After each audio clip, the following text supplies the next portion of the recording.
সমগ্ৰ মহিলাই ওলাই আহিছো আমাৰ যি নাৰীসকলক মানে বিৰোধীয়ে আমাৰ 17 তাৰিখে যি আমাৰ সংসদৰ মজিয়াত মানে নাৰী শক্তিৰ কাৰণে 33% সংৰক্ষণ কৰিবৰ কাৰণে বিচাৰিছিলে সেই মানে বিধেয়কখন আমাক পাছ হ'ব নিদিলে সেইকাৰণে আমি সমগ্ৰ নাৰী ওলাই আহিছো সেই বিৰোধীসকলক আমি প্ৰতিবাদেৰে ভাষাৰে বুজাবলৈ আহিছো যে আমাক নাৰী অধিকাৰ 33% লাগিবই লাগিব।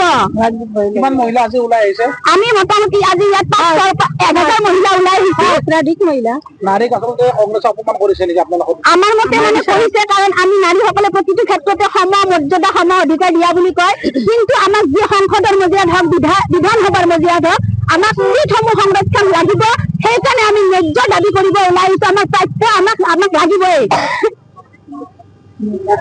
প্ৰতিবাদ কৰিব লগা হৈছে। যোৱা 17 এপ্ৰিলত যি নাৰী বন্ধন অধিনিয়ম বিলখন উত্থাপন হল সংসদত তাক বিৰোধী ইণ্ডিয়া এলায়েন্সে বিৰোধিতা কৰিছে তাৰ প্ৰতিবাদত আমি আজি মহিলা সমাজ নাৰী সমাজ একত্ৰিত হৈছো। নাৰীয়ে দুৰ্গা ৰূপ ধৰি মহিষাসুৰক বধ কৰিব পাৰে যদি নাৰীক আমি যদি শক্তিৰ ৰূপত পূজা কৰো তেনেহলে আমি এই ন্যায্য দাবীৰ বাবে আজি মহিলাসকল কিয় একত্ৰিত হ'ব নোৱাৰিম?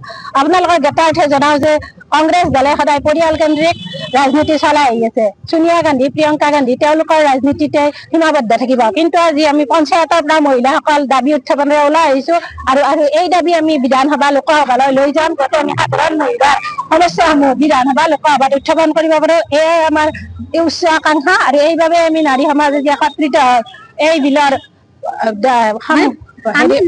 সংৰক্ষণৰ দাবীত ওলাই আহিছো। নাৰী শক্তি জিন্দাবাদ, কংগ্ৰেছ দল